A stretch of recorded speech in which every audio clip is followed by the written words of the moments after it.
Did you hear? Lego Bionicle is rumored to be returning in 2020 whenever. In truth, Bionicle is pretty much always rumored to be returning. And it has to come back sometime, right?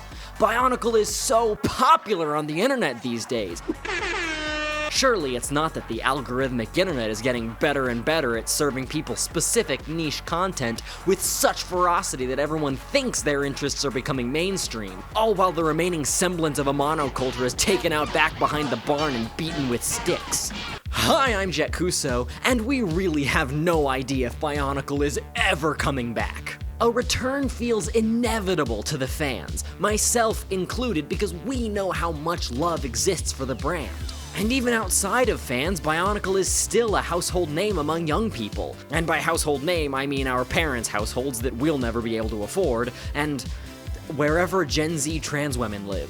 Anyway, it'll have to come back eventually because everything with brand recognition must be recycled, and LEGO can't milk Ninjago forever. Yes, we can! So here are my ideas on what the return of Bionicle could be when it happens. When, right?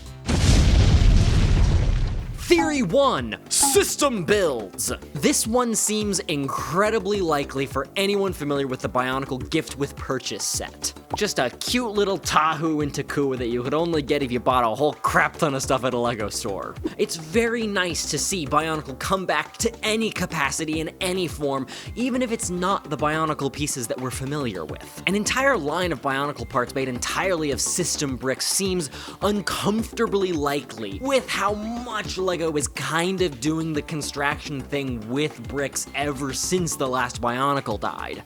Like, here's a Wolverine. This is just an action figure. It's just an action figure, but it's made with system parts. And then you got modern Ninjago mechs, which are absolutely insane looking, and they're very, very cool, which makes me think LEGO could definitely do interesting looking designs with bricks.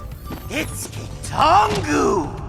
LEGO still makes Technic sets, but it is not their focus compared to bricks. I can imagine a whole line of Toa in a very similar style to the gift with purchase, or maybe a little bit more elaborate, but it would probably just be the original main 6, maybe a couple Matoran, maybe a Rahi, but it would be more of a reference to what was than a true reboot of something new.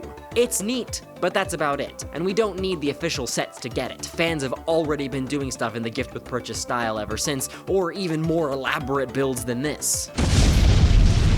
This one is sponsored by Marvel Strike Force, the quintessential game for every corner of the Marvel universe. It's a squad-based RPG where you assemble strategic teams of heroes and villains and, you know, you fight stuff. Whoa, look at that! Right now you can use my link in the description or scan my QR code to download the game for free and unlock free characters, which are my favorite parts of the game. The designs are very MCU chic, and the roster is ever expanding with lots of mainstream characters like Morbius, all the way down to super niche characters like Deadpool and Captain America, or fan favorites like Morbius. The game is all about team synergy, with an impressive level of strategy going into building a well-balanced team and picking heroes with special abilities that boost each other. Even my boy Daredevil gets a team. The Defenders are here. I was Daredevil for Halloween, but that's not important. Now is a great time to start playing, with free character giveaways in November, as well as new characters like Blade, Moon Knight, Man-Thing, and Agatha Harkness. And of course, to celebrate the spooky season, players can redeem the promo code Halloween to get 100 free shards for Zombie Iron Man, 600k gold, and the 480 L2 training modules. Don't forget to use my link or scan the QR code on the screen to download Marvel Strike Force now. Option 2, straight up reproductions. A line of 6 Toa canisters in the same style as before, maybe with some extra jazzy features like maybe they come with the golden masks. This is something that would work really well for an anniversary. I think we're coming up on the 25th anniversary next year. I think this is not unlikely because it is not uncommon at all in the toy industry. Lego, to my understanding, has never done it. But brands like G.I. Joe, Transformers, Hot Wheels, My Little Pony, happens all the time. Grab the old molds from an old toy from storage, make a retro-looking package, slap it on shelves with an anniversary logo on it, and call it a day. Probably the closest thing to a reproduction is stuff like this spaceship set, but that's a little bit upgraded, in it? And ain't the old one, is it? Although this wouldn't be anything new, it would be new to some people. It would allow a new generation of kids to connect with the exact same thing that we had. They would be a little bit more expensive than they used to be back in the day. But still, I mean, if they replicate it with the little rotating sleeve on the canister thing, put an end cap on the shelves, I think it would sell. And I wouldn't even mind if it came with something a little bit new in terms of storytelling, but I'll talk about that idea a little bit more in the next section. Idea 3, upgraded throwbacks. This is an iteration on the previous idea and my second favorite idea on the list. My favorite, as at the end, that's why it's structured this way. Basically, they retell the story of Bionicle, perhaps with a show, perhaps with a new game that gives us a more full picture of everything without all of the mess that happened with the canceled game and Templar Studios having to carry the brand. As they do this, they release upgraded versions of the Toa and Matoran and Taraga, necks that move, ball-jointed limbs like the ones that I've been 3D printing, link to that in the description. They perhaps get another chance at succeeding in the exact same way Bionicle did before, with a new generation that isn't familiar with it at all. It would be a good entry point, the toys would be better, kids would love it, it could eventually result in completely new stuff. I guess this is kind of what they were trying to do with G2, but in my eyes there's a sliding scale between full reproduction, full retread, like the anniversary idea, and doing what G2 did, which is kind of taking flavor from the original in a way that doesn't really execute it very well. The sort of live-action adaptation of Avatar: The Last Airbender problem. If they remake Bionicle the way they remake A Star Is Born every decade or so, that could work if you do it well. These are all pretty milquetoast ideas in my eyes. None of it is, I think, what the fans truly want. And what the fans truly want, I haven't seen anyone really say because it seems preposterous. Idea number 4. New Bionicles. Just make new ones! Take the old Bionicle pieces, make some new Bionicle pieces, and make new Bionicles with them. Not even a reboot, literally just continue the story.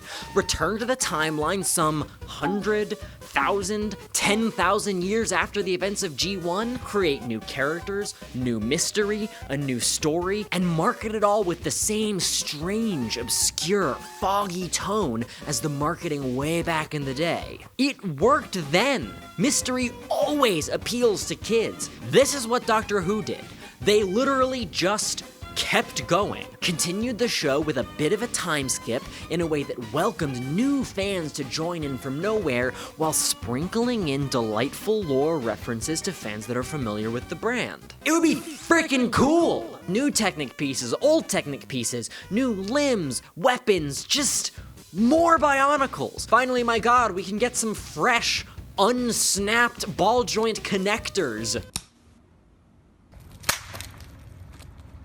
I mean, of all the things, frickin' HeroScape just did this. A new launch of the same old game with new figures, yet totally compatible with the game as it existed before. You can get into HeroScape and play with fans who have been in it for a very long time. Who the new characters are? I don't really care. How exactly you structure the toy line? I don't really care. The main thing I would want is some simple canister figures, put those out at a decent price point without too much complexity while taking some visual inspiration from the most successful years of G1, then make some villains with engaging gimmicks like the Bow-Rock. Now, of course, Bionicle builds have advanced a lot in the mock community. How do you get them to be interested in your toy line if you're just putting out simple canister figures? Well, outside of your simple villains and your simple Toas, you take your Titan figures and go absolutely nuts. Take inspiration from everything the mocking community has been doing with the good old Bionicle parts we've all been stuck with for decades. Hell, if people really want more complex Toa designs, make it so that you can buy a canister Toa and use the Titan set to upgrade the Toa into a more fully formed, aesthetically tight build of the same character. That way you can satisfy your Toa Mata fans and fit those canisters into the lower price point, and still you can give fans of the more complex and aesthetic build something to latch onto with the very same characters. I want this to happen more than I want to live. I want LEGO to realize that you don't need to reinvent the wheel with Bionicle. Yes, we love Tahu and Gali and Liwa, and they can show up, eventually, later on, once the newer stuff has established itself. More than anything, we love the way Bionicle allows you to play. We love the dark mystery and curiosity that it inspired. We love the pieces, the feel of them, and the beautiful things that construction system parts allow you to create, just as much as typical LEGO fans love the system pieces. And for God's sake, if not for all of the other reasons, only LEGO owns these pieces. Third-party brands are beginning to take over the system building community, with better sets than LEGO is able to design for mass market. But Bionicle? The Bionicle building system? That's all LEGO. They own that. Do I think any of this is likely? No. I think Bionicle will return in some form and some way, but in all likelihood it is not going to be the thing that we want. LEGO is run very differently now. They are a completely different group to the company that accidentally made Bionicle what it was back in the day. There were a lot of very cool, very creative, and very clever people who made Bionicle what it was. But the Bionicle that we got is not the Bionicle it was supposed to be. It is by chance, or fortune, or the will of God alone that the people with the right ideas got their ideas through, while a lot of the other, way dumber ideas didn't pan out for purely logistical reasons. In the end, I like Bionicle, I like the people who like it, and I'll probably be excited about anything they end up putting out. And while it's fun to speculate about the ideas that we think would make everyone happy and make everyone a lot of money, it's a lot better to keep your mind open. Don't forget to like and subscribe, hit the bell icon, become a channel member, check out my Patreon at patreon.com/JettKuso, and post a comment about which ideas you like the best or what you think a Bionicle reboot should be when it definitely comes out next year. This is Jett Kuso, and I'll see you next time. Hey, thanks for watching, and thanks to all of my patrons who made this video possible, like my Diamond patrons Immortal Blank, Lucid Lana, CHOOKA Bear, and RAZU RION, my Titan patrons CR107, Gusano, Banana Jones, and Chell, who just bumped up to the Titan patron tier, and my Hyper patrons Trouble, Mudorios, Orio, Alyssa Gretlein, Mannsky, Plecopleco, HeartlineDai, who's a new Hyper patron, and another new Hyper patron, Forrest DC, oh you scamp. And we've got a new base patron, Sheila Aurora. Thank you so much for joining, and if you guys haven't yet, join the Discord. It's a Patreon-only Discord. It's super fun. I really genuinely love the community that we're building there, so hop on. Even base patrons at $1 a month to get access to the Discord, so try it!